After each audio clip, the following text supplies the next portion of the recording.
কয়েকজন লোক টেবিলে বসে সংস্কার করা যায় না। জনগণের ম্যান্ডেট নিয়ে নির্বাচিত সরকারই সংসদে পরিপূর্ণ সংস্কার করবে বললেন বিএনপির স্থায়ী কমিটির সদস্য আমির খসরু মাহমুদ চৌধুরী। ডক্টরস অ্যাসোসিয়েশন ড্যাব আয়োজিত জুলাই অগাস্ট গণ অভ্যুত্থানে আহতদের আর্থিক সহায়তা অনুষ্ঠানে এসব কথা বলেন তিনি। জানান, রাজনীতিকদের উদ্দেশ্য খারাপ হলে কোনো সংস্কারই কাজে আসবে না। তবে ঘোষিত ৩১ দফা সংস্কার বাস্তবায়নে বদ্ধপরিকর বিএনপি।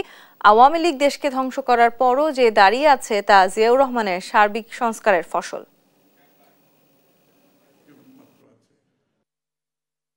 রিফর্ম করতে হবে রাজনীতিবিদদের, রিফর্ম হতে হবে সংসদে, রিফর্মের মালিকানা হচ্ছে জনগণের হাতে থাকতে হবে।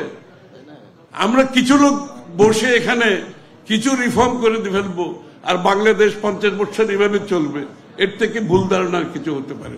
বাংলাদেশের রিফর্ম হবে আগামী দিনে সংসদে জনগণের ম্যান্ডেট নিয়ে